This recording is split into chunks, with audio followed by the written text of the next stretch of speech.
So this morning I tried to do the Morleys Run 5 miler. It became a disaster the second half of the race. There's a 5 mile and a 10 mile option. I just did the 5 because I plan on doing the in-first marathon tomorrow and relay. So I wanted to save my legs a little bit. So I just did the 5. I usually do a 5K, 10K, whatever before a marathon just to get my legs loose and in that speed mode. So I did the 5. There was way more people in the 5 mile today than the 10. There's probably like 50, 60 in the 5 mile and only like 5 or 6 in the 10. So competition wise, it was better. Morley's Run starts up at Westmont Grove and ends down at P&G Park. You run through a little bit of Westmont, Stackhouse, Cambria City Way before you hit P&G Park to finish. With the incline being out, you actually have to carpool. Otherwise, you're going to have to hike it like 3 miles either to the start or, to the finish, whatever. Just because the incline usually takes us for free back up to the start if you park up at the Westmont Grove. And again, with it being closed, you have to figure out your own ride to either get your vehicle up there or how to get there in the morning by somebody else. So there's that aspect of the race. Race was, to me, sort of thrown together in the last month.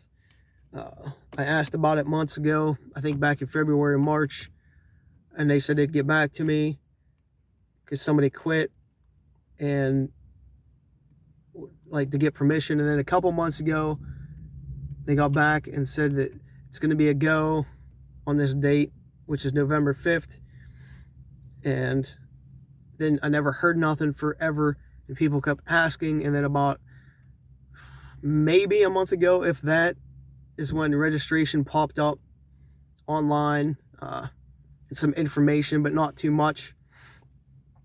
So it's why there was like probably a smaller crowd and not too much organized today as there should have been.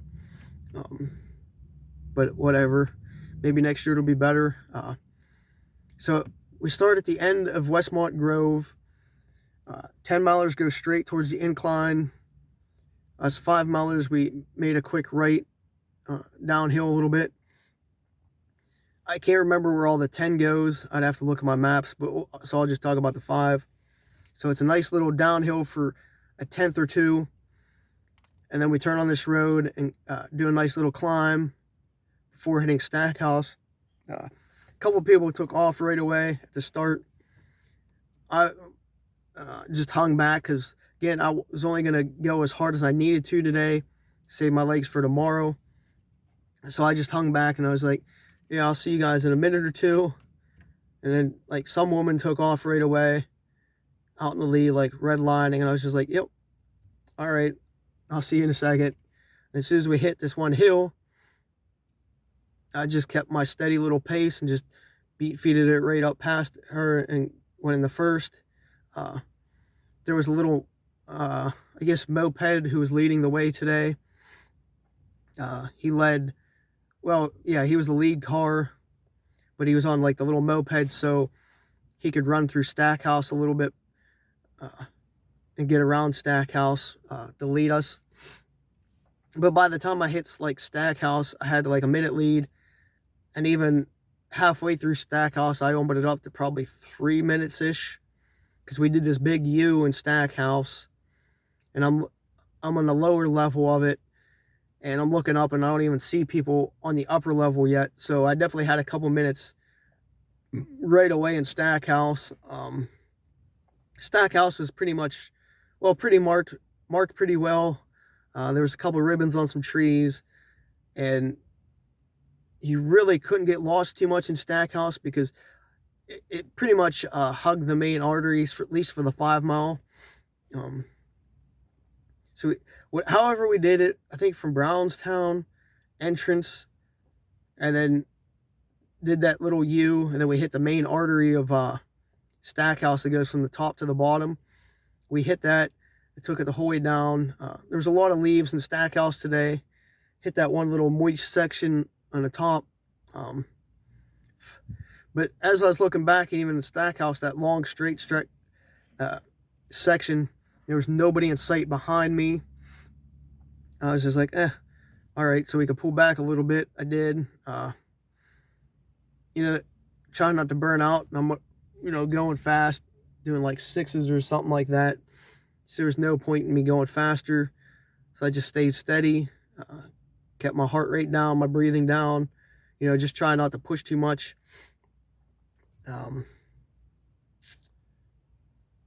Yeah, popped out a Stackhouse. There's a water station at the bottom.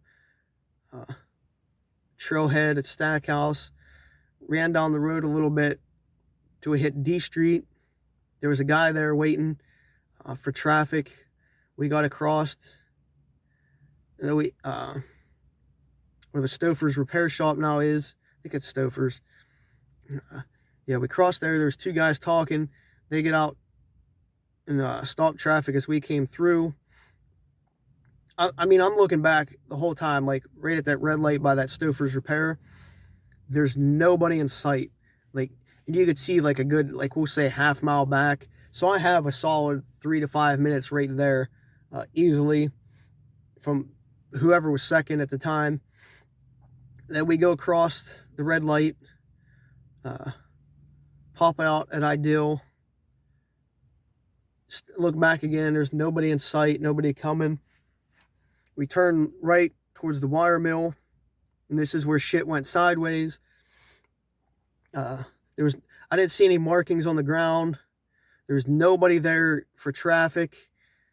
There didn't even look like there was anybody in any vehicles there for traffic. The guy on the moped turns right on the Broad Street, which is the wrong way. I'll get to that in a second. So he takes me on Broad Street on the sidewalk past Giant Eagle, across the road, Giant Eagle. We go straight down here to Sheets, and we make a left on the road right after Sheets, and we come through like the Cambria City way on the first right. It goes straight, and then we're the what bridge is it? There's like a bridge. I forget what the bridge is. That actually you're supposed to cross. He makes a left there, and he's like, "Oh, I think we went the wrong way. I'm sorry." And I was just like, "Are you fucking kidding me?" Like, that was the first thing out of my mouth. Are you fucking kidding me? I just like put my hands on my knees, and I was just like, this is fucking ridiculous. Like, I was just so pissed off because I knew this was gonna happen. I called this last night when I was talking to my buddy about doing this race. I was like, watch me get sent the wrong way or take the wrong turn because it's not marked well and people aren't there. I was like, just watch, this is going to happen. I have this feeling, and it did. So I didn't know what to do because he's like, oh, I think we were supposed to go to the turn or go straight across to the wire mill. So I was like, all right, so can you take me to the wire mill? So I jump on the back of his moped thing, and we start backtracking the way you're supposed to run the course, but opposite way. So I might have got on it for like a 10th, and then I saw a runner coming. So I jumped off, and I was just like, well, I guess I'm going to start running now. And I just finished the race the way you're supposed to. And I got like 5.4 miles instead of 5, which I was only on the moped thing for like a 10th. But I also wasted like 2-3 minutes in that like area, just like trying to figure out what to do. So yeah, I was really pissed. And as soon as I crossed the finish line, I was like, are you fucking kidding? Like, I got fucking sent the wrong way. I was like, it's fucking bullshit. Like, I was just throwing F-bombs because I was just so pissed. Because integrity-wise, you know, I didn't run the course the way it was designed. Even though I had like a 3 to 5 minute lead easily by the time I finished. So I would have won easily. It's just I didn't run it the right way, so you can't really count it as a win. or race, I sort of have to like self DQ myself from the results because of it, just because of integrity. And I honestly, I think half the field would have to DQ themselves because at P&G Park, half the people took the walkway instead of the road.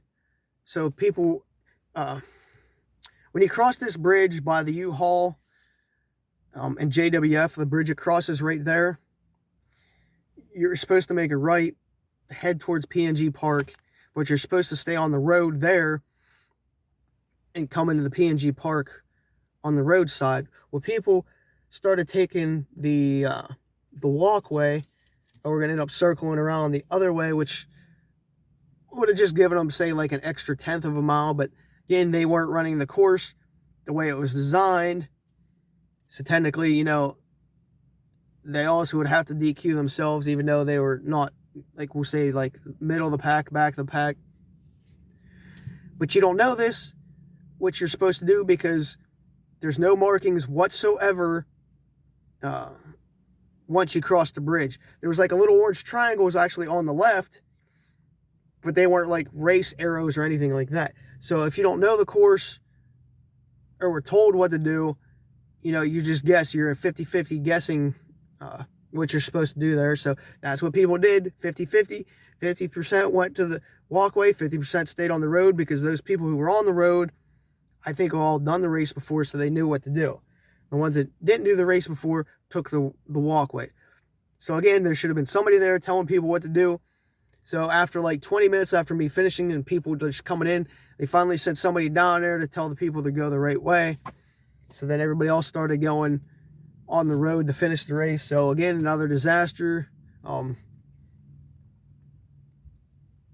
that, I guess that's what happens. And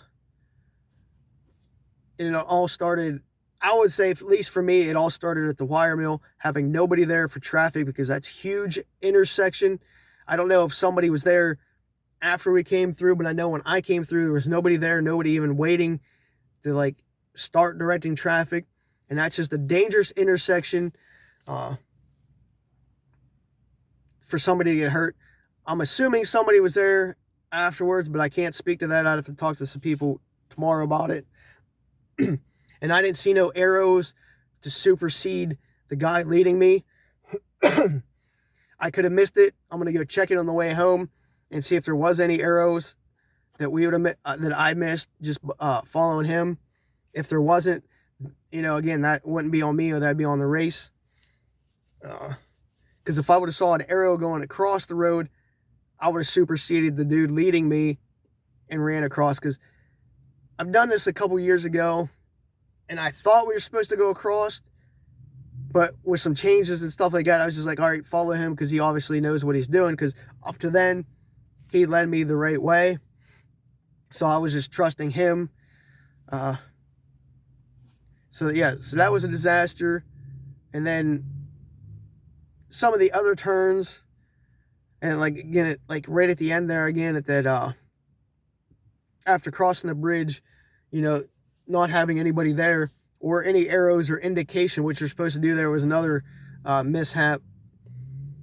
So overall, I guess I'm very disappointed, because it cost me the win, even though they're going to give it to me and I'm going to be in the results as first. I think even when that second and third finishers, when I started running with them, I still ended up beating them by like a minute or two as I came in. Even that last, like, whatever, half mile or so. But it's just one of those things, it's like, are you fucking kidding me that this keeps happening over and over at these races, that, you know, people don't mark it well or don't have enough help at these key intersections and points, and it's costing people time and placement and qualification type races. You know, they're just having a DQ because people don't think about it when these race directors aren't looking at it from a race director standpoint, or they just don't know enough, so they think there's enough. it's better to overdo it than underdo it and have somebody get lost, somebody get hurt.